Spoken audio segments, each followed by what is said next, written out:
Hello everyone. So today it'll be another sort of video where I'll be talking about different updates in the game, things such as that. Hope everyone's doing well. I'm going to get right into it. So a lot of the new updates are very interesting. For instance, you have the new features of being able to strictly outright purchase gamble coins, which that's a feature I'm going to talk about. Also, the main point of this video is I'm going to be talking about the influence of SuperCashers on GUNROX. Now, to define SuperCashers, just so it's clear for the whole video, SuperCashers are the people that spend significant amounts of money. I'm talking maybe 150K to a million E every month or two. And the reason why it's important to think about these people's impact on the game is that because there's not a lot of them. So if you look at the game right now, it's in a stage where it's very open to change. There's a lot of suggestions being taken or at least listened to or read as opposed to in years past. So one of the big changes that was made, which I'm personally not sure if it was a suggestion or not, could have been, regardless, I'm not necessarily up to date on everything GUNROX, but would be the gamble coin thing. So if you think about this from a regular player perspective, let's take a look at this account. And I'm someone who charges every now and then, whatever.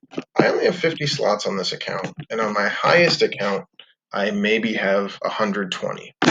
So, for me to buy 300 coins would literally be impossible. It would literally be impossible for me to buy 300 coins because I would have to purchase maybe 200K worth of E, which is equivalent of $200 to $300. Now, this is what you'd have to do to literally just have the space to purchase 300 coins. Better yet, have the actual funds to purchase 300 coins, then use those coins for arts. This leads into the next question of what is the heavy emphasis on gambling about? Now, I think this comes from a lot of different things. I think that arts definitely make the game more exciting. There's a lot more variables and surprises that happen when you use arts. You have sinister arts where all of a sudden you can hit 2 times your normal damage. And, that's crazy to watch in a video. It's very exciting.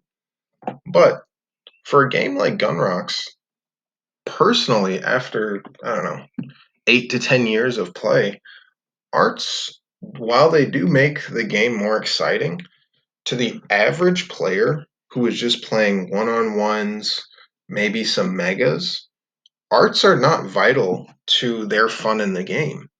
So the heavy emphasis on arts and gambling not only, in my opinion, seems like a money grab, but it's pushing players towards spending more money in, you guessed it, the artifact market. Now, it's great.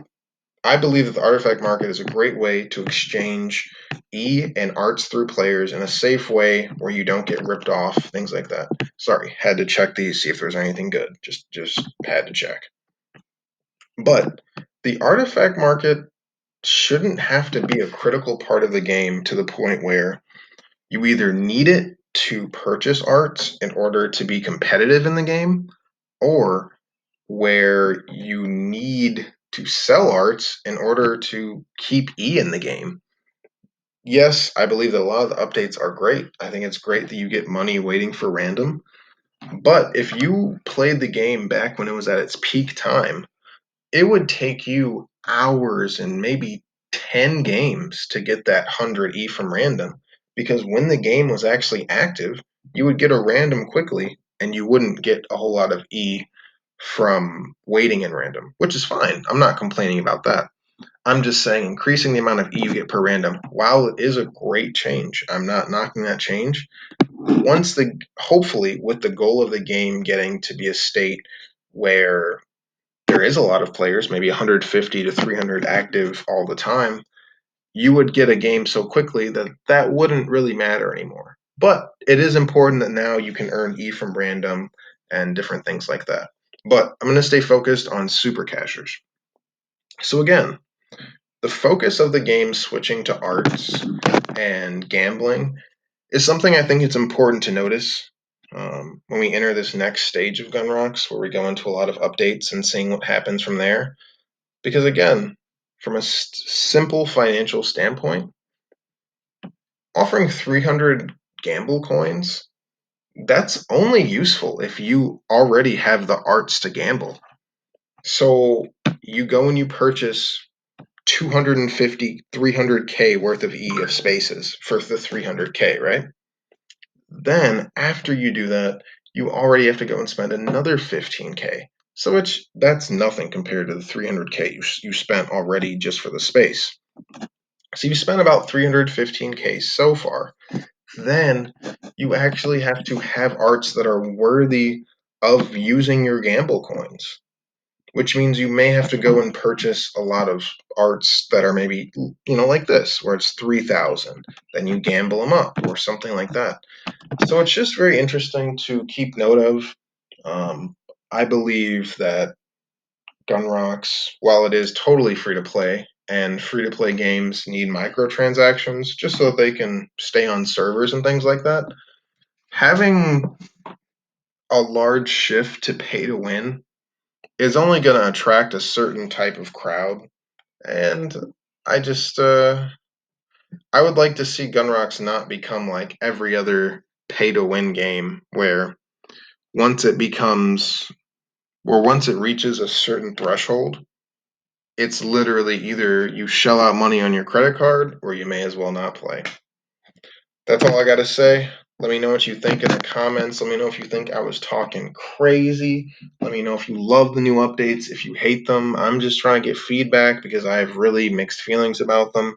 Overall, it's still great that the game is being updated. Total voice crack right there. Really great that the game is being updated. Yeah, happy to see it. Yeah, I'm